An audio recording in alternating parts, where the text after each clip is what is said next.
Thank you, Natalie. So yeah, guys, again, thank you so much for joining us. My name is Pat Jamison. I'm a senior sales director with Control Case. Been working in channel for almost 8 years now. Really kind of worked with a lot of MSPs across the board. Some things that were, scrappy startup types to really kind of large enterprise orgs.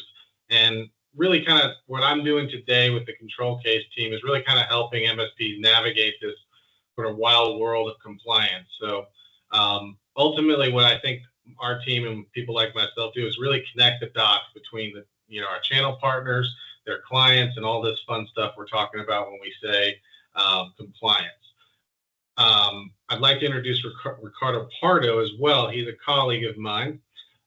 He is a great wealth of experience in this area. I'm so happy he could join us because what he is one of our certified auditors and handles particularly our SOC 2 vertical, but has experience in a lot of other areas, and I'll let him kind of expand on that. Yeah, thanks, James, Pat. So as Pat mentioned, my name is Ricardo Pardo. I'm the partner and senior vice president here at Control Case that manages everything that is SOC. And I've been with Control Case going on 11 years now. I've been in the ITIS space for well over 20, in healthcare and banking, in data center, direct data center management. So I kind of have a little bit of grasp in multiple market segments. And within Control Case, I haven't done just SOC. I've been a PCI auditor. I'm an ISO auditor, and for the last 6 years, I guess now, it's been strictly SOC. So SOC 1, SOC 2, so on and so forth. So great to meet you all virtually. Pleasure to be here tonight. And as we pass it over back to Pat for him to move along, we want to make sure that everybody knows, we want to make sure that this is as interactive a session as possible. So if at any time any questions come up, if you have any ideas of what we can do, please don't hesitate to let us know as well. Yep, perfect. Yeah, guys, on a side note, just as again, I'm also an advocate from a ConnectWise perspective. I spent 4 years with their org, so I was really excited when this next chapter I had the opportunity to continue to collaborate with them and people like yourself. So thank you for that. When we're talking about Control Case, I'll just give a kind of a brief on us as an organization. Foundationally, what we say is, compliance can be quite a challenge for MSPs, but with Control Case, you don't have to really tame that beast alone, so to speak. So we're really looking at building our presence beyond what we've already done. We've been established since 2004. We have a global presence across 73 countries and have global offices throughout, as well as basically what we are at the end of the day. We're headquartered in Fairfax, and we are all about regulatory stuff here from a compliance perspective. Readiness assessments, gap assessments, all the way through certification and attestation. Control Case has the team and the network and the knowledge base to basically tackle anything you really need to deal with, whether it's CMMC, PCI, HIPAA, high trust, GDPR, all that fun stuff. What we're looking at doing here today is really kind of saying, guys, when we're talking about compliance, while some partners haven't necessarily embraced this yet, what we're saying is that MSPs are the ones that are going to be the key to a lot of stuff from a compliance perspective going forward. You're the ones that hold the map. You know the inside and outs of your customers more intimately than anybody. So what we're saying is MSP should really lead that compliance journey. You're already steering the tech ship, so why not be on top of their compliance as well? So what we're saying is let's partner together with relationships that we have with ConnectWise and help expand on why this is a good thing for them. I'm just curious, for those that are here right now, are you guys formally working with any kind of compliance service within your MSP stack today? Is it something that you've been hinting at or thinking that we should probably delve into a little bit more? I'm just curious for where your guys' experience level is with customers. Are they asking about these things and saying, hey, can you help me with this? Is that on your plate at the moment? John, is that an audit firm called Essential 8? Oh, it's a framework. So Okay. Yeah, security is just getting a little bit complicated. Lots of customers, different sizes, all with different requirements. So when you don't specialize in one certain industry, it's very hard to keep abreast with all the different best practices with security. But the Essential 8 is probably the only thing that's really stuck. It's a little bit like NIST. Sure. So that's the main one we've worked with for the last 8 years. But most of our customers, if they've only got, say, if they're a manufacturer with 20, 30 staff, they don't give a damn. So sometimes when you talk about frameworks, it gets too complicated for them to understand it. They just want to. You just need to give them simple explanation of what the risk is and what we do to fix that. But other customers with an IT background, who is an IT manager, he might care a little bit more about it. Now, with all the insurance policies out there now and all the questions they ask, and there's 35 questions, they don't all relate to Essential 8 as well. So there seems to be lots of frameworks and a bit of a confusion about which framework to use and whether we create our own. And we've done a little bit of everything, I suppose. It does get complicated for most of our customers, and even the team to believe in one framework. And then with the Essential 8, you got the maturity level 1, 2, and 3, right? So, but that's the main one we've worked with. Okay. Got it. Is in terms of the experience of going through that, are they asking you guys to be the heavy lift, so to speak, or what are they asking for professional services on top of that? I'm just curious how the length of what you're being asked to do, and also it's kind of a pulse thing for me and Ricardo to understand, whether or not we've exposed maybe resources you don't know that you could tap into from that perspective, from a compliance perspective. Yeah, the inquiries we get mainly from Essential 8 is more our non-MSP clients, or let's call them co-managed to be a little bit simpler.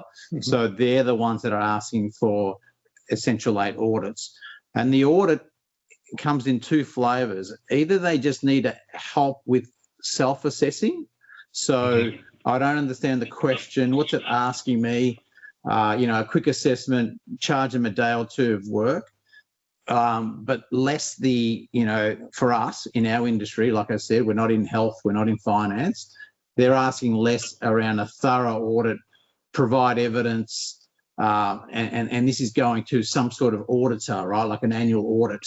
It's at this stage, it's more around either we're prompting them and talking about the Essential 8, and then they said, "Oh, well, can you help us do an assessment?" It's really at this stage, it's really just a quick assessment that they're asking. How do we align with the Essential 8? And they know of it. It's just, there's just different levels, like different sized organisations, and then the large organisations, they've got their other methods as well. But more in the co-managed space, am I getting asked that question around the Essential 8? Okay. Anybody else? Are we all feeling like we're getting hand raisers and maybe not necessarily know how to tackle things from time to time, or are we feeling confident about things from a compliance perspective? Yep. Well, let me, and I know I'm kind of jumping the gun to what we're going to talk about here, but it's interesting that you bring up then Essential 8 as a framework, because one of the things that and again, I can kind of delve into it a little more specifically when we get into like SOC specific talk here in a little while. But one of the things that SOC brings specifically to the table is that it's not mandated regulation, right? It's not prescriptive like ISO says you have to have A, B, and C, and D, right? SOC is actually kind of, to a certain extent, framework agnostic as well, where our audit really comes into play to what framework you have in place. And so when you go to do an audit that really talks to international clients, how you're faring from a security standpoint. You can use the Essential 8 in the background for us to be able to audit off of that. So again, great point, because it kind of helps us know how to navigate that conversation. So appreciate that. Yep, perfect. I think one thing I'll just note, guys, as far as terms of like how we work, and it's up to you guys on who you could potentially look at for a trusted resource around a lot of this stuff. Of course, we'd love it to be us. But when we look at compliance in general, one of the things that we kind of feel like that, being honest, the compliance audits, they can feel a little bit like deja vu. You're answering the same questions. It feels like you're gathering the same evidence, and you're juggling a lot of different standards, which does kind of feel like you're doing the same thing multiple times. So what we've basically taken an approach is what we call our one audit process. And thinking of it as when we look at data collection, it's sort of the Swiss Army knife of compliance. We do one audit that can have applications against multiple certifications at the same time. So instead of doing separate audits for different things, let's collect the evidence once, map it across multiple regulations, and get certified in several standards at the same time. So it really, for us, we see it as a game changer for our MSPs, where we're going to have that reduction of audit fatigue. We're going to cut down on costs because we're doing things fewer times, fewer invoices, less prep, less stress. So ultimately, what we really want to do is build a relationship where you can leverage that concept of doing things once, doing it efficiently, and doing it across multiple disciplines. And we can obviously talk through a lot of that. We do have a lot of different segmentations as far as the ISOs, the NIST, and other standards. We run about 67 different certifications at present, globally through 73 countries.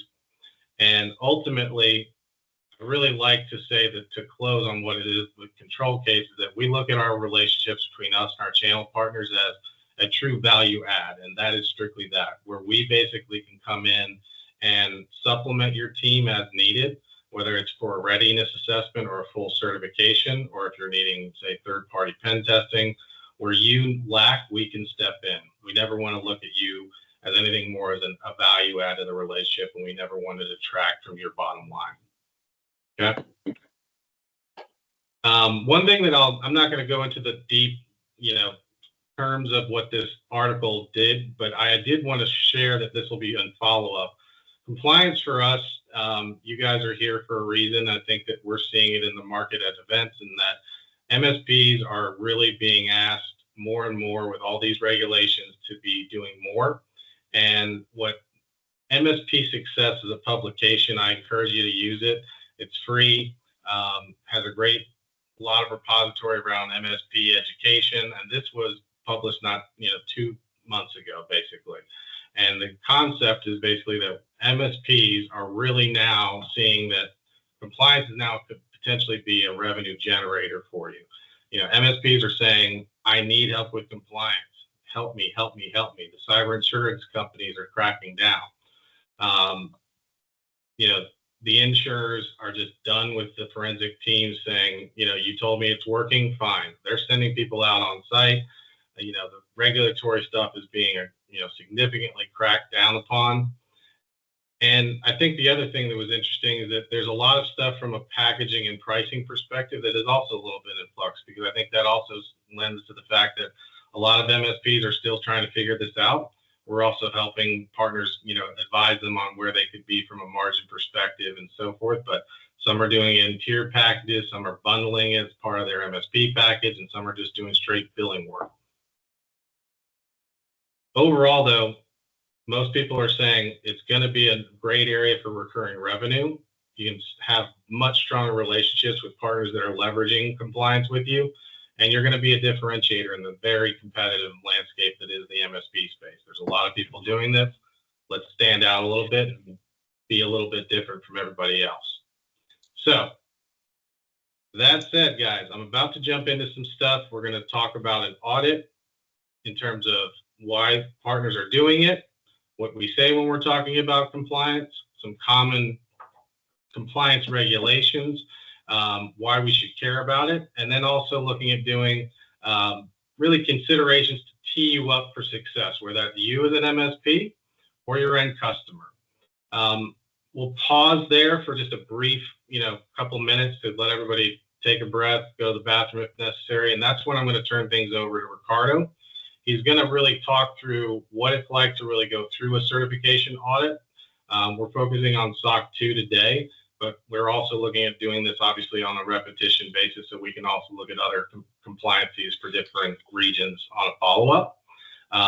From there, I'm going to take over and say, great, we've now obviously completed this. We've done a lot of work. How do I go out there as a business owner? How do I celebrate this? How do I show the benefits of all this hard work? And then ultimately, how do I make money on it? How can I monetize what it is we're doing? And at the end, I do have some things from a tools perspective that you're happy to use. There's no obligation that helps with giving a scoping discussion around these different disciplines, a much easier one from your team. Okay? So, what do we mean when we're saying compliance? Basically, there's a lot of things when we're talking about compliance. It sounds like a snooze fest at times, but really, stick with me. It's all about saying, as an organization, we've got our digital act together. So here's kind of why that matters without a lot of, legalese behind it. Keeping the good stuff safe, okay? Whether it's your customers' credit card numbers or the company has a secret proprietary, barbecue sauce, who knows? Compliance helps keep all that locked up, and that way you're basically staying on the good side of that. We also want to stay on the right side of the law, okay? So these laws and regulations, there's many industries that are being governed by these things, from GDPR, HIPAA, PCI, and these rules, and there is a lot of them. Oh, you can't see the presentation. Sorry about that. Okay. I'll just keep talking a little bit, and then yeah, we're recording, so yeah. Go ahead. So continuity, guys, and risk management, when we say, those cyber gremlins, they're going to strike at some point. Compliance means you've got that plan in place. You're going to be able to bounce back faster when things go awry and things can get back on track running smoothly. And really, at the end of the day, we don't want to be in a position as an MSP or a business that you work with that has those, that is any way a part of a oops headline, for a data breach. That stuff can be a PR nightmare, and basically that way you're going to be in a position where compliance is a positive, and that's going to keep you on track for avoiding those negative PR nightmares that might happen from a breach. And it doesn't have to all be negative, of course. What we like to say is also, let's talk about some fun stuff of why we should say this is a good thing. How about trust and money? Okay. When we're looking at compliance as an organization, as an MSP, you're going to be able to show that you're taking your cybersecurity as a business and also offering them that opportunity to make them feel really confident and say, hey, my MSP, I know my data's safe with them, or as close to it as I can possibly get in this day and age. And when you're compliant, you're standing out in that space, a very competitive one with a lot of MSPs. So we say, make that a competitive edge to win extra business that you have with those customers. The fines that could happen as a result of non-compliance, they're significant. That doesn't even account for also the legal fees. So that's double ouch. And staying compliant really, at the end of the day, it can really help mitigate that. And staying compliant means that you may be at least in the best position possible to avoid a catastrophic breach that could really end up costing you significant time, money, legal headache, all that fun stuff. And, the insurance perks, many providers really love to see, because they are done with giving out a lot of these claims as a quick, here's your money. They're making it difficult. When you have a compliance ready shop, that makes the providers a lot happier to see that you're going to be able to show them, and you've documented them, that this is something that we have gotten on top of, and we're happy to provide you. Here's the details, boom, boom, boom. Much, much easier. So what are some of the most common ones you're going to come across out there? So I'm just curious, in your area, I know we talked about it earlier, guys, in terms of that Elite 8 and other ones. what we're seeing in terms of across the board, most MSPs, because their reach also can be not only regional, but in a lot of cases global.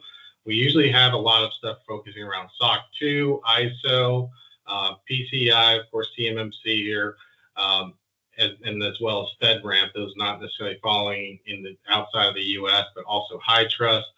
Are these things that are also kind of touching your day-to-day in terms of your customer types? Is there anything on this list that maybe you're having challenges understanding beyond what you deal with day to day, or maybe haven't talked about much?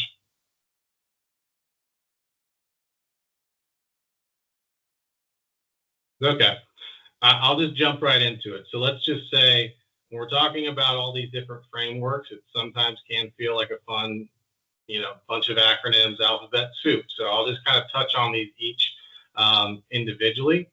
And we'll have any questions, feel free to stop me. But when we're talking SOC 2, which Ricardo is going to obviously get into here shortly, we really looked at this and think of it as as close to it from our perspective, the trust me, I'm secure badge. It's all about showing you have strong controls in place for keeping data safe and sound. So it can kind of almost be like you're the digital bouncer for their systems. You're on top of it. ISO 27001 is more of a call it the international gold standard when we're talking about different things from a compliance perspective. Somebody jokingly told me they're kind of like the James Bond of cybersecurity in terms of certifications, because they're global and suave and very well respected and structured. So that's also a huge one in the European Union as well as the global market. PCI DSS, what we're saying here is basically if you handle credit cards, you're going to be dealing with PCI. It's the, don't mess this up or you'll be on the hook for fraud type of situation. And then we're really heavily into encryption there when we talk about PCI. CMMC is obviously for people more in the North American market, for those working with the U.S. Department of Defense. This is actually, again, something that has been a little more hot in the MSP community in general, maybe not necessarily in your day-to-day, but the reality is over here, we have about close to 80,000 potential, customers working within the Department of Defense from a CMMC perspective. And there are about, I think just around 70 and maybe 71 organizations that can ultimately stamp a certification against these things. And with the recent changes to CMMC with a level 2 that occurred in 2025, as you can kind of imagine, that's a big disparity between demand and people that actually can do it. And so MSPs are going to be asked more and more to be involved in that, in our opinion, and we're a team that can help there. FedRAMP is also a big one for over here. It's more, heavy U.S. government in the cloud. FedRAMP is a much higher level beyond the CMMC world of the defensive contractor in terms of the standard. It's kind of like the TSA pre-check of cloud security. It's got lots and lots of checks, but once you're in, you're in. And so we also can help partners get to that level as needed. High trust and HIPAA, these are, of course, your healthcare folks. Sorry, Natalie, what was that? I think I saw a question. No, I'm just chatting. Just ignore me. I'm chatting in the background. No problem. Trying to help the people who can't see the screen. Okay. So high trust is like HIPAA, it's another standard. Look at them. I sometimes jokingly think of them, they're the overachieving cousin who brings, beyond what maybe the initial HIPAA stuff was. But both are equally important from a healthcare perspective and a very prominent thing needed for MSPs to become familiar with. The other part of this that, as we're seeing MSPs grow in terms of their bandwidth, in terms of what they're able to service in these day and age, we also wanted to touch on GDPR. So GDPR is, of course, that sort of that European privacy thing, if you want to think of it just in basic terms, but it can be a big deal for MSPs, frankly, everywhere, not just, in the EU, but for the US market and others. And really why we think that others should care about this is that ultimately, if you touch data from anyone as an MSP in the EU, And I'm talking, it could even just be one person who signed up for a newsletter while drinking coffee in Paris. Like, they're in the GDPR club with you, whether you like it or not. So what we look at is saying GDPR doesn't care where your office is. If you're handling EU personal data, you're on the hook. And really, at the end of the day, personal data could be anything: names, emails, IP addresses. If you can ID someone in some form or fashion, it's going to be protected. And some of the things that come forward from this is, something goes wrong, you have to report these things. The fines, they can be significant. So while it may sound, GDPR might just be, oh, that's a European problem, not for me, or I don't talk about that. What it can do is also be a global passport for you to do business responsibly across the entire world, because of the way that we're structured as an industry. That's actually doable. So showing your GDPR savvy just really does ultimately put you in a place where you're a pro when it comes to privacy, and clients ultimately love that. Anybody here deal with GDPR much?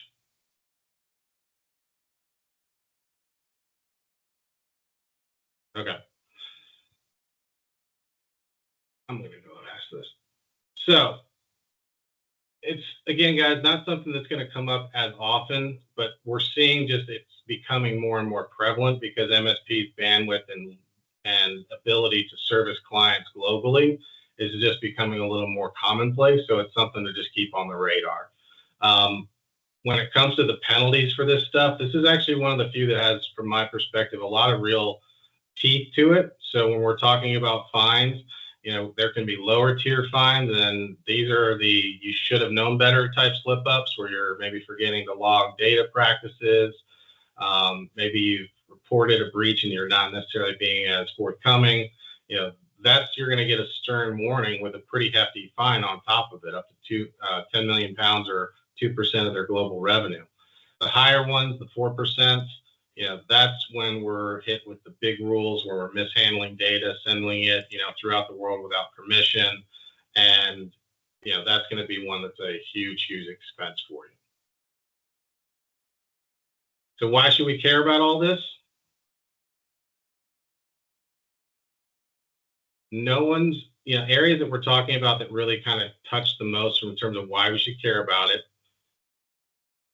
protecting sensitive data. The data breaches are there. Hackers are out there. The standards that we're talking about, GDPR, HIPAA, and PCI, they're really ultimately a guideline and blueprint to really locking down things that basically puts you in a perspective where you can confidently be as close to secure as you can. With that comes a lot of client trust, knowing that you're following the rules.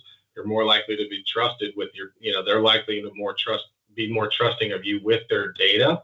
And, when it comes to some of these things, again, the legal and regulatory requirements, those, oops, we didn't know, that doesn't hold up in court. Avoiding these penalties is crucial. And also really knowing your industries, that when it comes to different regulations, they're changing constantly. So you need to stay up on things from a HIPAA perspective with your financial clients, or with your medical practices, PCI with your finance. Standardizing these security practices is awesome for us. It doesn't really, it's not a good plan of winging it as far as cybersecurity strategy, let alone compliance. The compliance standards are really what we're saying the best practices. Think of them as like they are the greatest hits of cybersecurity. They're tried, they're tested, and trusted. There's also needing to be some consistency there. Everyone's on the same page, because we've standardized against what we need to do. There's fewer gaps, fewer surprises, and there's just a whole lot less of those questions of, wait, we were supposed to do that? Oh gosh, I forgot. Risk management. We got to do these regular assessments so that you can spot weak spots before those bad guys do. And compliance basically sets you up for that success. The operational maturity and efficiency does come through because of this. When we're chaotic, we don't have a lot of standardization. Streamlining the process really makes things better for everybody. It helps you ditch, trying to duct tape things or putting on spreadsheets. Everything's going to run smoother when we have things in a good place. The other part of that is maintaining some form of continuous improvement. So similar to the gym, we got to keep going back. The regular audits are there. They need to be there for performance reviews, for security, and make it a part of the conversation so that it's a goal that never ends. It's always part of the business model. When we're doing all this, what we do love about this is all this hard work ultimately does make you look good in the marketplace. While other MSPs are still trying to maybe figure out certain things and not necessarily even understanding different compliance fees, you're already ahead of the curve if you've committed to this. And you're ready, you're already certified, and you're talking with customers about compliance. That's something that's going to set you apart. And you can be known as an MSP that actually gets compliance. It has a very good look. And I had a nice part of that article that I'll send in follow-up because it's sort of thinking about yourself as a specialist. Your reputation is different because you have a different skill set. So if you're just a general practitioner doctor, that's great. You can provide great advice. If I needed to have something that was critical to keep my business alive, in that sense, in that metaphor, if the MSP is working within a compliance stack and that's what they're able to specialize in, they're the heart surgeon versus the general practitioner. So let's talk about some things that will actually, put you in a place where you're going to be feeling good about an audit, and that way you can be in a good place to get successful certification as soon as possible. So the one thing that, some partners talk to me about, probably Ricardo as well, when we're talking about an audit or certification, it's not like a school test, unfortunately, where you can just cram the night before and get it done. The auditors, at the end of the day, they just don't accept. I swear I have that policy somewhere. It's, somewhere here. Preparation is everything. And documentation is going to be your new best friend. So, some areas to consider that you can basically go in and tackle this stuff like a pro. So, there's always going to be gaps in compliance. The challenge is, sort of that, wait, we missed that. I thought we did that in our last audit. The fix is that we need to basically go in and start with an assessment to understand, almost like a pregame warm-up. Do a pre-audit assessment, spot your weak spots before that, the auditor comes and shows up. Documentation, again, big challenge. Where did this form come from? Do I still have it from last year? The fix is making sure that we have a centralized documentation system or one place to rule them all, so to speak, so that there's not any people that are missing. Another big one, restraint from a resource perspective. A lot of MSPs might, I've got 3 people, I've got 2 weeks, and I got one giant audit coming up, and I don't know how to get it done. Really, you got to build out an actual compliance team. So having project managers, looping in key departments, making sure that you can bring in outside experts like ourselves or others, that's going to help clear timelines, make your planning a lot more easy. And bottom line, compliance doesn't have to be chaotic. With the right tools and teamwork, little strategy, you can really turn that audit into a win. Now, before you move on to that one, Pat, I want to back up for 1 second on the resource constraints. That's probably one of the biggest things that we get out of clients. It's usually, look, I need to sign the contract today, but pause this because we don't have the people available right now. We need to do it at X moment of time of the year because we don't have the time right, until then. When you go to talk to an audit firm that's going to help you go through this, talk about your constraints and build a plan with them that works for you. Because, for example, for us, we can start off right away and just build out a plan that really says, instead of doing an hour-long call that is our kind of iterative process every week, well, then we extend the project out further, and we have them every 2 weeks, where it gives you some time to catch up and time to do what needs to be done. Obviously, you have some time constraints because of how long you need that the evidence comes in and what have you. But again, talk to your auditor and build a game plan around it. Don't think that you're going at it alone. A good audit firm will be able to work with you to make something work. Thank you, Ricardo. That's great. So some other things to just consider, guys. How long is it going to take? I really think that we all need to remember when we're talking compliance, try to think of it as like training for a marathon. In some cases, it might take 6 to 18 months for prep. So it really can depend on how big and complex you as an MSP or your clients are. But if you're, I'm probably some people are thinking, that's a long time. You're right. It is. It does take a long time. It's something that goes, of course, beyond spreadsheets. So the actual audit, when it comes down to it, when we get to that phase and we've actually been teed up and ready to go, the actual audit, that almost is the race as part of the project. It can take a few weeks to a few months, but in that particular case, it is not that hard. It's really getting teed up for it. So that's where you got to make sure your audit and readiness portion is dialed in, because when that's done, the audit itself is not that difficult. Ongoing maintenance, when we're looking at that, we really want to make sure that you guys make sure you embed to your people you're working with. This is not just a completion of project and then that's all. There's going to be a need for continuing to maintain the compliance. The good news is that can translate to you guys in terms of recurring revenue. So conducting vulnerability assessments on a quarterly basis, performing third-party testing, penetration testing annually or biannually. It really is a good way to just make sure that we're prepared for that next audit round and that we're going to have a quick, seamless, and hopefully successful transition. So the other parts of these, like who's doing this? Ultimately, as I said, you can't put compliance on a project of an individual because it can be its own full-time job. So when you're building out a team, have folks that are experienced in compliance, that understand that it's going to be a full-time job in and of itself, but also letting other partners, parties within the organization, HR, other key stakeholders, they need to know that this is a commitment. This is something that's going to take a while.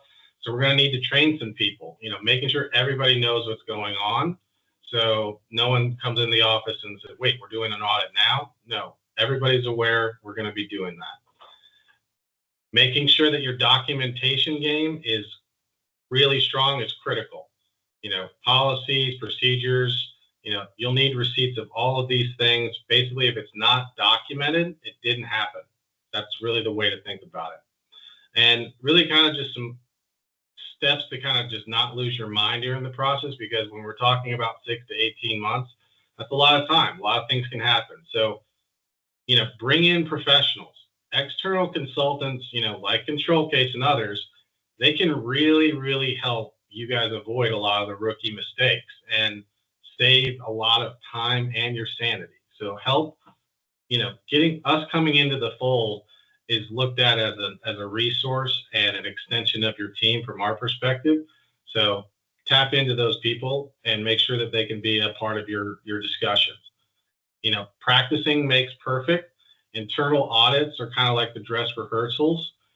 It's better for you to trip over your own policies during an internal audit than it is when we're actually at the real audit phase of things. So best to get it out of the way then. Having some solid communication, keeping all those stakeholders together, and really also making sure that people are aware that they're going to have to budget for these things. For an audit process, the cost, the external consultants, tools you might need, all these things are there that are going to help in the long run. But you need to get to set aside funds for those things and make sure that they're aware of it. Okay. So guys, if we need to, we can take a couple-minute break, because I think this would be a good opportunity for us to kind of break and then grab a, an email or two and then have a bathroom. But Ricardo is going to take over from here and really tackle, what are we expecting now that we're going to actually go into a SOC example as a auditor. So would we say 5 minutes, be back in 5 minutes? Is that okay? Or do we want to just keep going, guys? It's up to you. We're happy to keep continuing if you don't need a break. Okay, how we feeling, team? Everybody back? Getting close, getting settled? Yep. I'm here for what it's worth.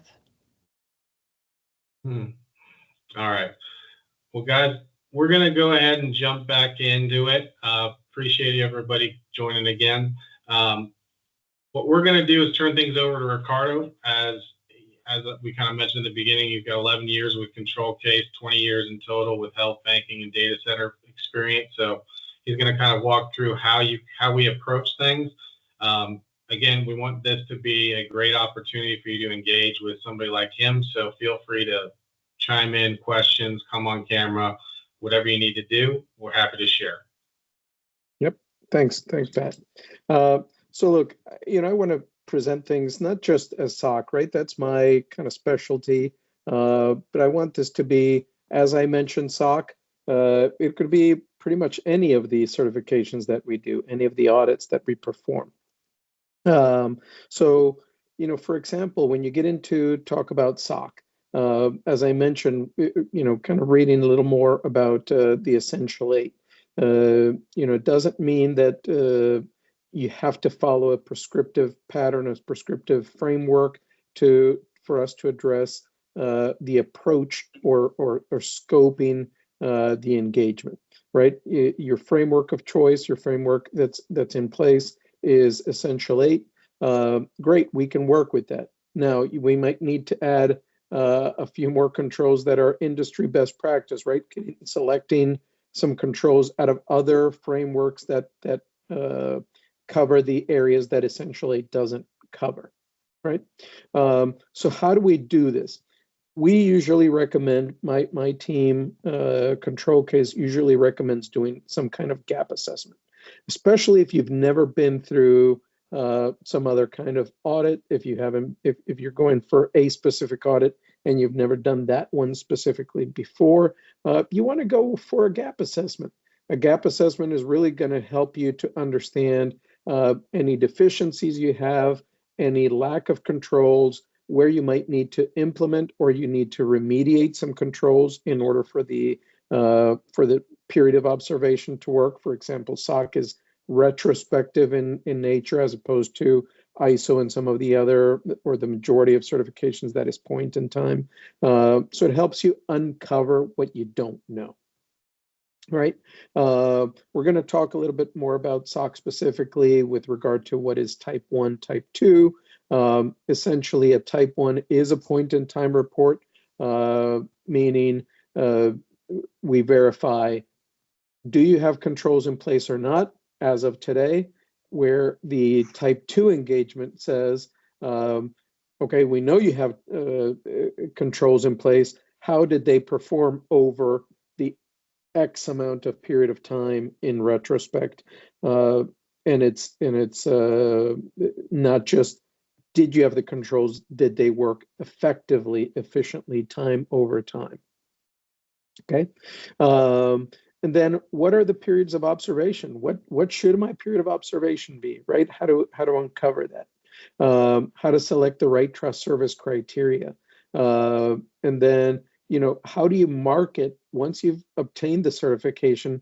How do you make the best out of it, right? How do you essentially monetize the expenditure that you had? What is the return on investment? All right.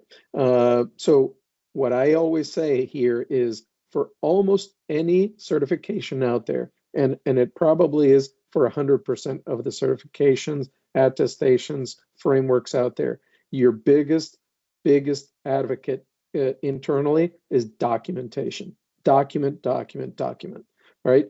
How do we verify that you have monthly meetings? Well, document your monthly meetings. Say what you discussed. How did you perform? Internal audits, did somebody do them? Did anybody do a review of your clients' X reports, right? Be it SOC, be it ISO, be it PCI. Did somebody look at them? Well, if you don't have them documented, how can you prove it? So big, huge caveat out there, document any and everything essentially, okay? Next slide. So let's talk a little bit about the trust service criteria that go into SOC specifically. There's 5 trust service criteria. I know in the Australia region, SOC is just now starting to really grab a hold. So I know the majority on this call are probably in the Australia region. So you may have seen or heard about SOC some, but we're going to talk about it in some detail. And so again, it is based off of your selection of the trust service criteria. So there's 5. One that has to go into it, cannot do anything about it, is security. Have to have security. The next one is about availability, and then you have confidentiality, processing integrity, and privacy. And we'll get into what each one of those means and does. Next slide there, Pat. So the first one is security. Think of security as just that. Physical security, logical security. Think of it in this way. If you go to the doctor's office, you want to make sure that the door to that office when you're in with the doctor is locked, right? Nobody can get into it. It's your safe space. So for that, we look at protecting data. We looked at protecting systems. We try to make sure that there's no unauthorized access, disclosures, damage of any of the data or of the assets themselves. If you want to go to the next slide, Pat. So how do we address or how do we audit that you have security in place? We look at things such as, and these are primarily controls, but it's doing penetration and vulnerability testing. How can you see that the network is secure? Application security testing, having firewalls configured correctly, tested on a regular basis to make sure that the configurations are the most appropriate for the organization and for the client's needs. IDS, IPS, multi-factor, et cetera, et cetera. Okay. Next one is availability, and it addresses the uptime of the system. So one important thing to note when you're looking at SOC, for example, is what commitments do I have of my clients? On contracts, do I have any commitments to keeping data confidential, keeping data secure? Do I have any commitments to the availability of the data or the systems, if you would? And so those are the biggest factors for you to saying, I need to address or assess against availability, confidentiality, whatever the case may be. So again, it's really around monitoring operations, maintenance, making sure that all the systems are friction-free. Okay, next slide. And so how do we test those? We test, for example, your incidents response, monitoring of your incidents. The only way really that you're going to be able to come out and make sure that the system is available quickly is to be able to recover from something quickly. So that means, again, disaster recovery, disaster response, replication and redundancy of your data, keeping it geographically far away so that if in case Mother Nature wreaks havoc, you don't lose the data and you have it replicated somewhere. Your data backups to make sure that you can bring it back in the event of a massive power outage, for example, or a network outage. How do you bring back the data quickly? Next slide. Then we talk about processing integrity. Processing integrity really has to do with, and I kind of take it into a twofold and they kind of work off each other. Think of manufacturing, right? If you're building bolts and nuts, right? In order for those bolts and nuts to work correctly, you have to make sure that the specifications on them, first off, are correct. But then you have to do quality assurance to make sure that there's no burrs in today's run, right? That something got missed and now there's burrs. And so now the two don't connect. So now when you think about that, and you think about data, you think financial data, personal data, et cetera, et cetera. And how do you make sure that you don't miscategorize any of the data? For example, the date of birth goes into the telephone number field, or the federal ID number goes into the telephone field, right? How do you make sure that you can verify those things, be it through a manual or automated fashion, to make sure that if something were to be misaligned or categorized, that you can pull that data back, get it correctly, and then rework the data. So it's really about making sure that the data is correctly input, authorized, and then maintaining the accuracy of that data, the completeness of the data, the validity of that data, and as you're going through the system, that you have certain, again, quality checks, which are really kind of goals to make sure that you're going towards. So how do we test that? Pat, next slide. We test it through quality assurance and through process monitoring systems, again, be it manual or automated. Next slide. Then we talk about confidentiality. And again, I kind of take the doctor analogy, right? So keeping the door closed and secure while you're in that doctor's office is kind of the first part. But also, once I talk to that doctor, I don't want that information just for anybody to have, right? I want my health information to stay personal. So we talk about confidentiality, keeping that data confidential. What are we doing to keep that data encrypted, encrypting in transit, encrypted at rest, making sure that client-side certificates, data transit packet certificates are included in communications. So how do we test that? Next slide there, Pat, please. Looking at digital access controls, assessing physical access controls, looking at network application and firewalls, and again, cryptographic solutions for making sure that we keep that data as confidential as possible, not lost in the middle. Okay, next slide. And then we talk about privacy, and in this case, we're really talking about what you might imagine, right? A privacy program around personal data. PII is traditionally what we know, but it can be PII, PHI, right? Any multiple factors of information that can go back to create a persona, and to add to that, sensitive data like credit card information or health records. So any information that you're collecting that really means the person's phone number, date of birth, address, emails, all of those build up to creating an identifiable person.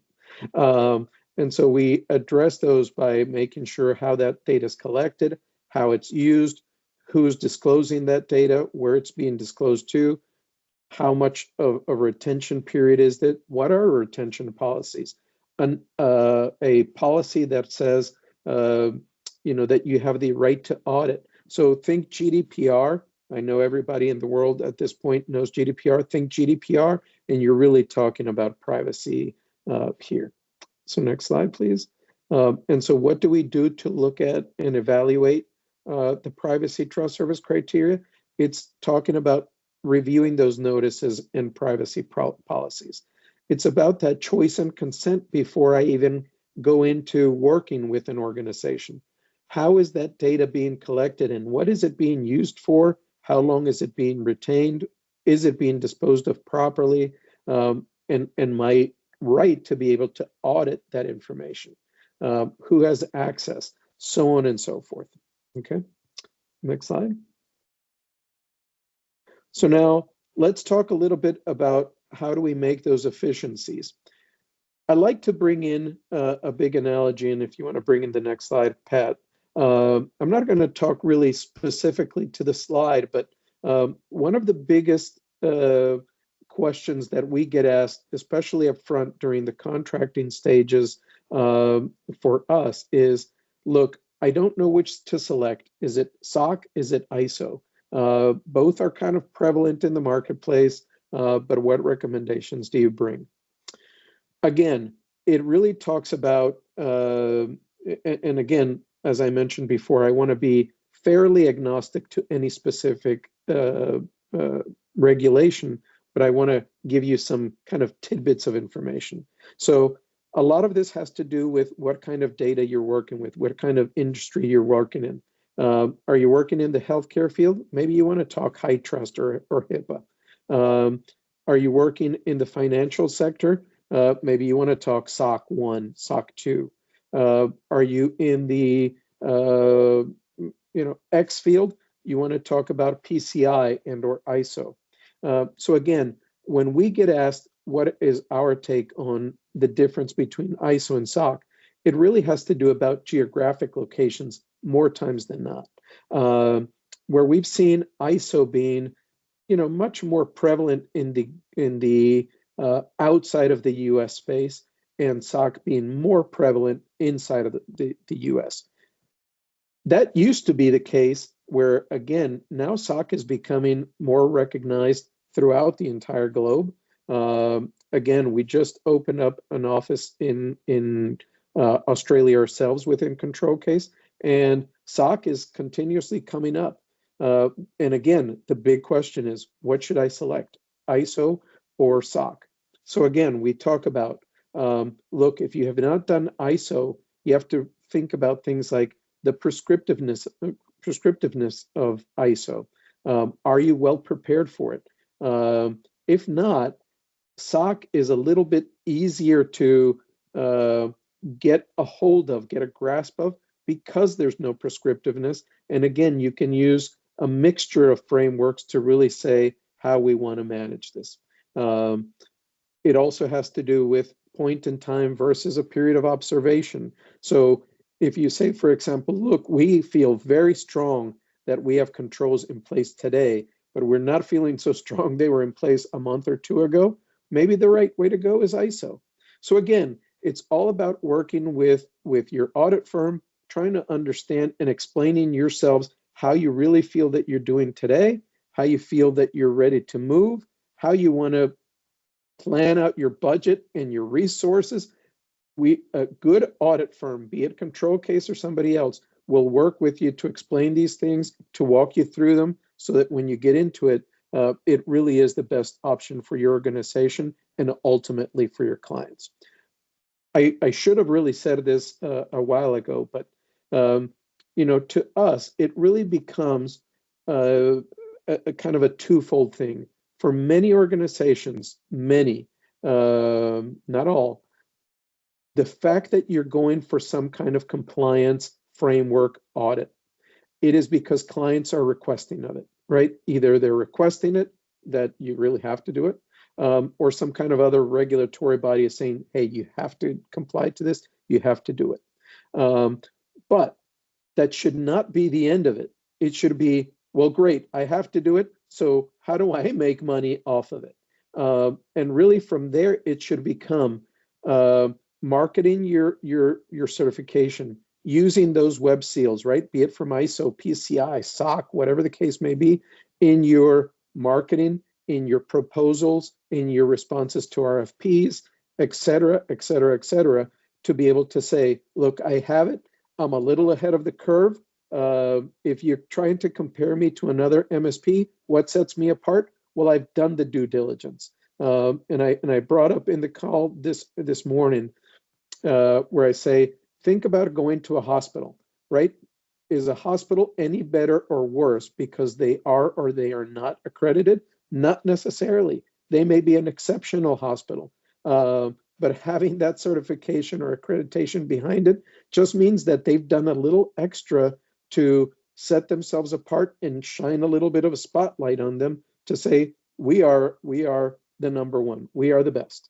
They may not say it that we're the best, but that's really what they're trying to say. You should be saying exactly the same. We're not telling you we're the very best out here, but by us doing all these things, we're kind of hinting at we are the kind of the best that you can go for. So that's what I wanted to bring to this table. Pat, you want to move from here? Yeah, guys, I think what I'll do is kind of also, one, give the opportunity for any other questions for Ricardo in terms of any of the stock information or just the audit process in general. Again, he's here for you guys. If we want to stop doing slides, that's fine. I'm happy to have a discussion. Is there any thoughts or questions that have popped up in your mind? Or I'm happy to kind of keep moving forward with some of the education stuff because we're getting close to the end.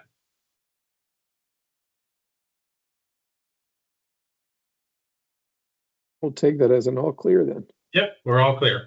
So again, Ricardo kind of touched on, what we really say is like, okay, we've gone through all this fun stuff. Now cybersecurity compliance, it needs to be my secret weapon, my way to kind of stand out. In this very fast moving competitive landscape, standing out from the crowd, getting certified, it shows you're not just talking the talk, you're walking a true, secure, compliant walk. And it really puts you in a place where your customers are going to love this because now they can feel confident that we're covered. We've got we've got an MSP that has their digital stuff together. And when you're certified, ultimately that's standing out from the crowd. The clients are going to want to work with those that have these accreditations. If we're looking at two different organizations, one with an accreditation and one without, 9 times out of 10, to Ricardo's point, both could be equally good in terms of how they service the customers, but that's going to be the differentiator that puts them over the top when we're looking at different things. And I think from all we know here is that, customers are going to leave for the right situation that makes their business secure. So go out there, win the business, and really, shout to the rooftops, you're compliant, not keeping it a secret. I'm curious just from the room, like, are you guys, it's something that Ricardo and I find interesting is that people that have actually accreditations around these different disciplines, they often don't really celebrate it.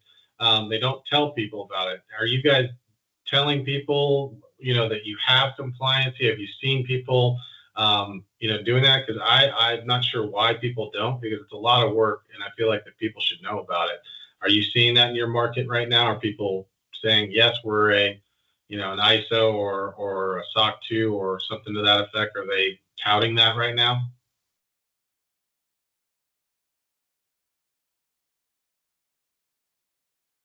Okay, good. At least, some people are, some people aren't.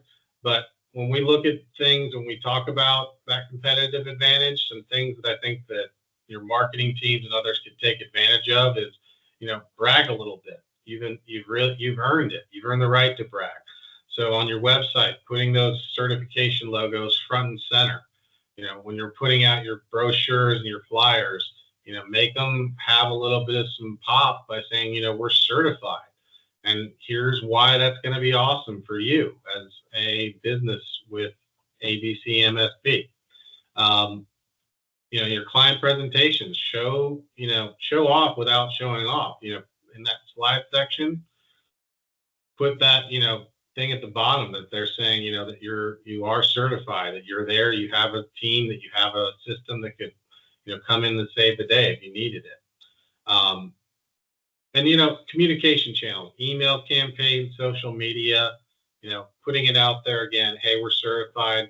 This is what, that means for your peace of mind as a business owner. We appreciate your business, that type of thing.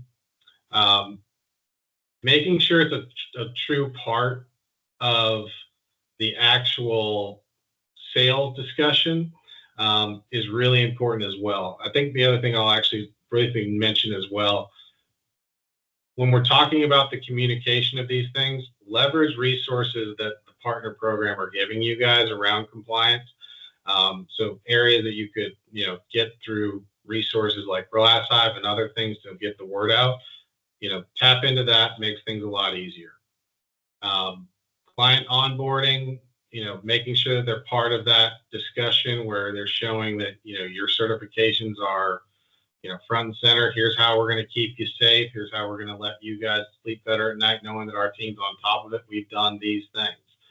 Training sessions, webinars, lunch and learns. Here's what we do. How is it going to benefit you? Really important. But bottom line, certifications from our perspective are not just for the auditors. They are essentially, in our mind, your branding's bragging rights. So don't be shy about it.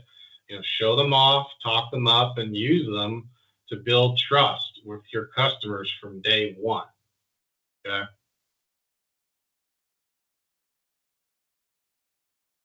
I'm going to skip this here. So all that said, what we're really wanting to drive towards now is, guys, we've done all the work. We're sending the word out. How is this going to drive revenue for me? And this is how we look at it from our perspective. Monetizing compliance is really about turning the rules into revenue, essentially. So when we're looking at things, here's how we turn those regulations into essentially recurring revenue. So professional services for compliance remediation. So when we're talking to a prospect that's looking at doing something, and we look at it as, again, as a sell with motion with our partners, what we're going to always ultimately do as a partner of an MSP is look at, when we're looking at readiness, gap assessments, things of that nature, we're going to uncover stuff. Okay. We're going to find things that show up on that client security posture that's, it's a little more than it's like they're not quite ready yet. What we ultimately want to do is point them right back to you as an MSP so that they can basically swoop in, help with that gap assessment, patching the holes, updating policies, doing things that we need to do, training the team, and, boom, we've got a plan together. We've got an ability to deal with professional services, and we're going to charge for that to basically get them ready to pass that audit. Second part of it is that we're going to see recurring managed security services out of this, because once we actually maintain certification, we're plugging holes, and oftentimes those things come in the form of tools and services. They're going to need to keep those things to maintain that compliancy going forward. So what you're going to be basically is the health, like a personal trainer for their cybersecurity health, that they're going to continue to maintain that, that check-in, those regular checkups, and you guys are going to be able to jump in if anything is off. Lastly, what we're talking about is your VAR stuff. Let's be honest, compliance is not just about policies and paperwork. Sometimes you're going to need actual gear to get that job done. So that's maybe where our VAR stuff can come. It's a value add reseller, and we're not recommending tools. You're delivering the good, the firewalls. We've got those. Encryption software. We've got that too. Compliance tracking tools. We've got that for you as well. So having all that added to these things is going to be a huge value add. So the combination of those things, in our estimation, is really how you can take all three of those things, integrate it into an overall client success approach where you have everything in one stop.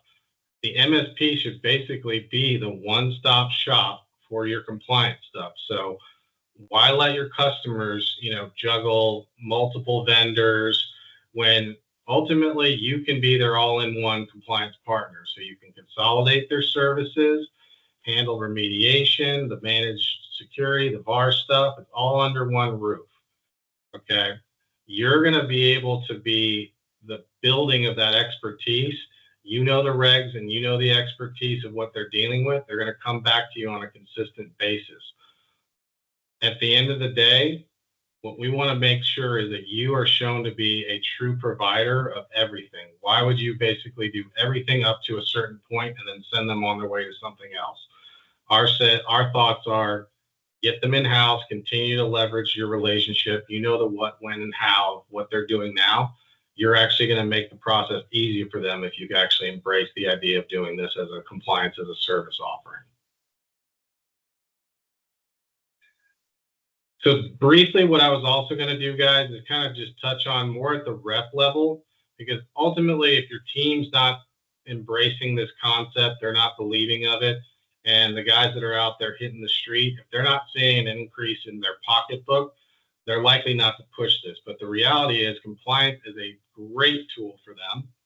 And what it basically, in our opinion, does is put that person, that net new hunter, that guy that's walking into some businesses as a first time discussion, it's going to give you instant credibility having a cybersecurity certification. And when you're showing up to that meeting, it's sort of like, I have this professional authority that is going to carry weight in this very difficult, first conversation, sometimes breaking the ice with those people.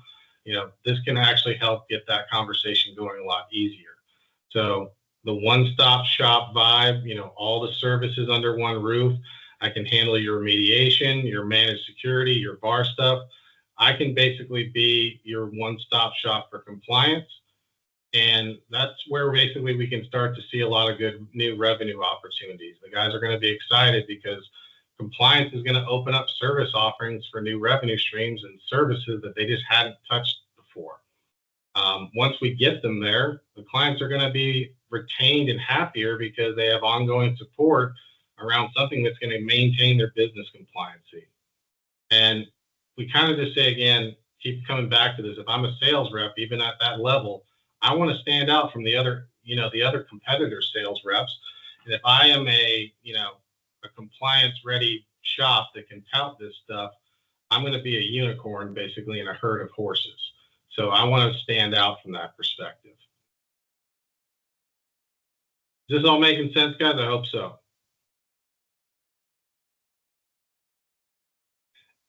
The other things we also did provide here, and I'm not going to go through each one of them, but the idea is also giving your team some thoughts in terms of real world scenarios.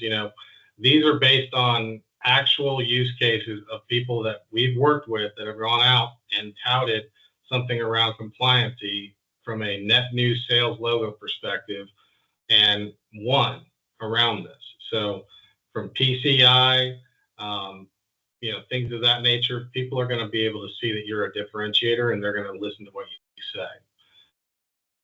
In the other role that basically you may have, if they're not a net new person and more of a count relationship and cross-sell, grow and maintain, what we're going to be doing is an increased retention in your customers because you're showing ongoing value to what this partnership is.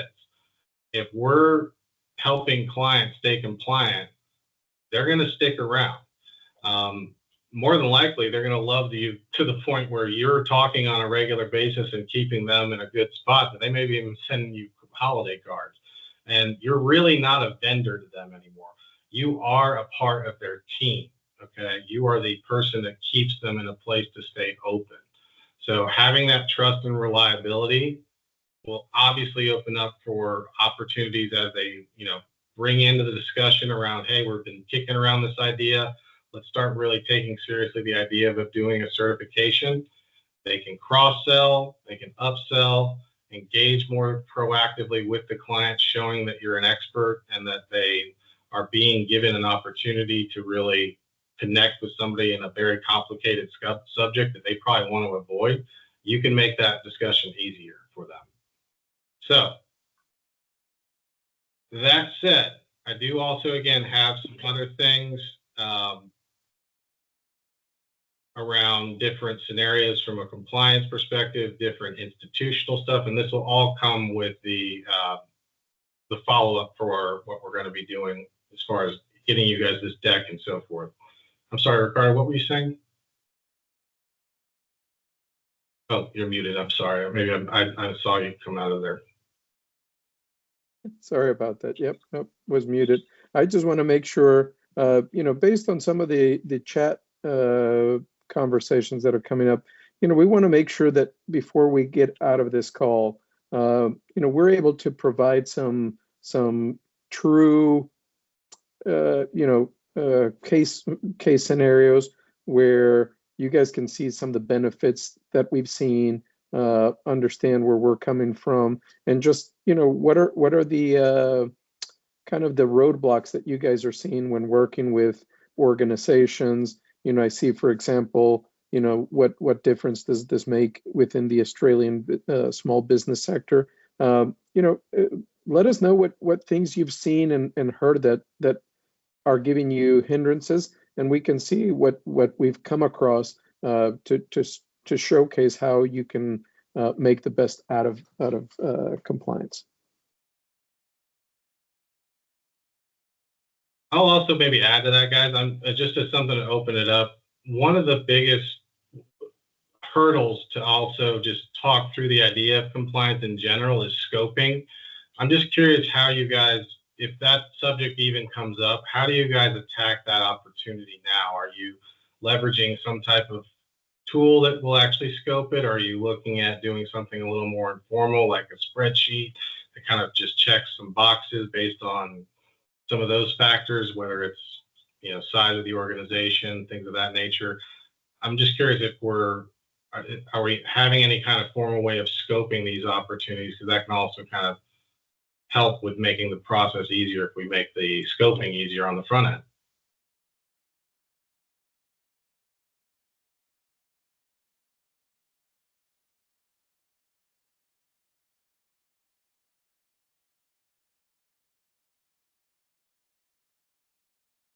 Okay, I got it. It's all good, guys.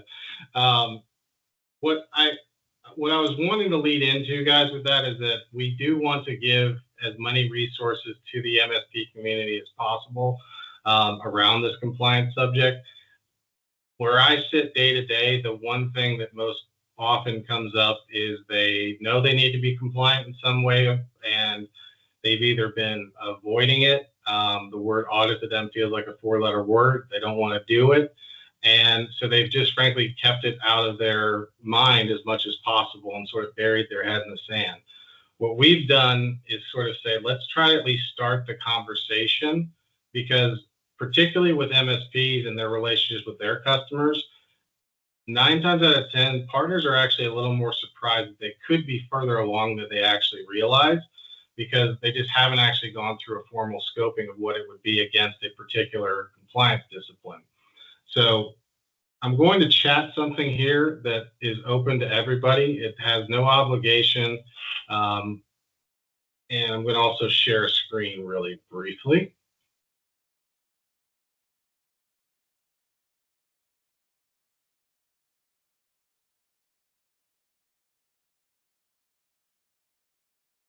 Okay. Everybody seeing our homepage here, the chat here for the self-assessment tool? Okay. So guys, what we've done here is something that we feel like is going to be a great tool for the MSP community. And again, this can be something that you guys can leverage.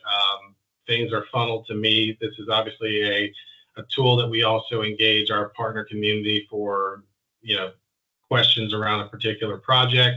But the idea of what we were building is basically saying, let's start with maybe what we're seeing as some of the most common disciplines: SOC 2, PCI, ISO, and CMMC. Of course, we're going to expand on this over time.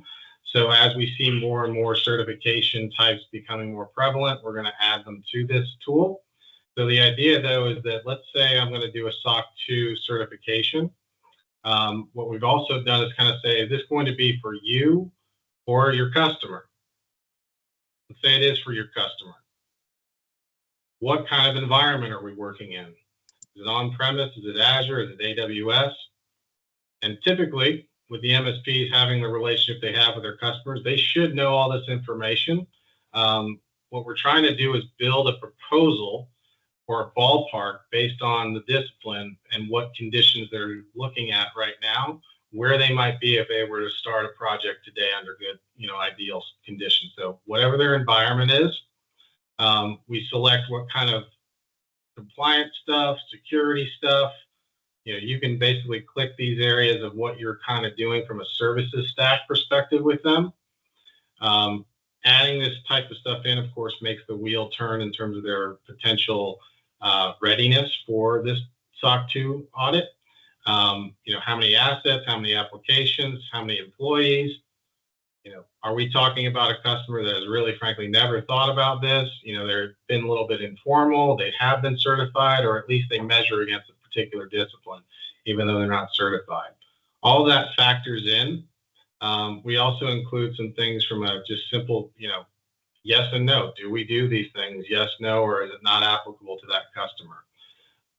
What we're doing here is taking the same kind of way in which we do our one audit, where we look at how do we take the information and do it across a lot of disciplines with overlapping controls. And with this tool, the idea will be that we now have a potential SOC 2 proposal that basically outlines their condition, as it were, to be, starting roughly today, with the 110 requirements under that type of setup that I just did, you'd be looking at around 67-ish%. What my team will then do is, of course, reach out to you, provide, details on this. We'll make sure we validate some of the, the criteria that you've outlined in here, and then we can talk through how we could help if at all necessary. Is this something that could be useful for you guys? We really do want feedback around these tools, because we did just launch this about a month ago, and so we're actually looking at really making sure the MSP community uses it, but also if there's anything that we want to add to it, feel free to let us know. But generally speaking, is this type of tool something that would be helpful to your sales team? I'm just curious.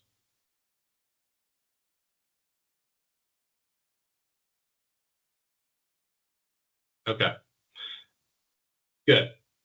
So that said, guys, follow up, we're going to basically send, again, details on, of course, control case, some documentation on different disciplines that, from a, different checklist. We want to basically share what we have.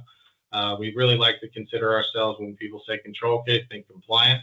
I'll also, though, pause here. Again, we're kind of at the end of this, and we do appreciate you guys taking the time to be with us.